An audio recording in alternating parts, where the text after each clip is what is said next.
It's unlucky to step on lines and cracks in the sidewalk, but Mom didn't seem to understand this. On the long walk from the subway station, she kept tugging at my arm and telling me to walk straight. It had rained for most of the morning, but now, in the early evening, only a light mist lay heavily in the air. The dark gray smoke from the chimneys along this Brooklyn street didn't have far to travel before blending neatly into the low night sky. We were on our way to visit with one of Mom's friends. Since it wasn't often I got a chance to be with her all by myself, I didn't mind the wet weather, or her quiet mood, or her tugging at my arm. We walked along at a quick pace. I asked a number of times if we were late, but she didn't answer me. Her usually smooth-skinned forehead was somewhat wrinkled, and her dark eyebrows were bent into a slight frown. "What's wrong, Mom?" Her answer was another tug at my arm, as I tried to avoid the next line. She released the tight grip she had on my small hand to refer to a piece of paper she had pulled from her pocket. "Are we there yet?" I asked. I looked up for her answer, but there was none. She studied the paper and then the building numbers. She re-gripped my hand and tugged again. The wet ground was beginning to make its way in through the hole in my left shoe. I felt my sock sticking to my toes as I tried wiggling and walking at the same time. She stopped suddenly and leaned down. She brushed back some hairs sticking up from the top of my head. "Now, be a good boy." "I will, Mom." That was my standard answer, whether I planned to be good or not. We climbed a short flight of worn steps bounded by two wrought iron handrails. We entered the old red brick building through a highly polished wooden door that squeaked as it opened. We were met in the entranceway by a small nun dressed all in white. She nodded to Mom and smiled at me as she greeted us. Her wire-rimmed eyeglasses sat at the very end of her nose. When she spoke, she looked over the top of them. "And what's your name, little fella?" she asked. "Jennings," I replied.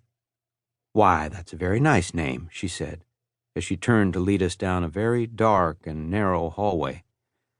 It was so quiet and still, and the smell of burnt candle wax made me think we were in some sort of a church. Mom often took me or one of my brothers to some new church somewhere. I held tightly to Mom's warm hand. We reached the end of the hallway and two wooden benches with red felt cushions. "Be a good boy and wait here," the little nun said over her glasses. "Your mother and I have a few things to discuss." I nodded my head as Mom and the nun disappeared into an office and closed the door. I was about to sit on the nice felt cushions when I remembered my pants were still damp from the rain. Instead, I stood on my tiptoes and looked out through the colors of a stained glass window. I closed one eye and moved from one colored glass to the next. "Jennings!" I was jolted away from my world of pink cars and green buildings by the little nun. I turned and re-grasped Mom's hand. She looked sad and red-eyed. "What's wrong, Mom?" She shook her head and squeezed my hand as we walked back down the hall. We stopped at a door about halfway down, and the nun opened it. The room was large and blue and filled with noisy children. As we entered, all the children stopped and stared at us. Their silence made me uncomfortable. Mom leaned down to help me off with my coat, but then hugged me. She kissed my face a number of times.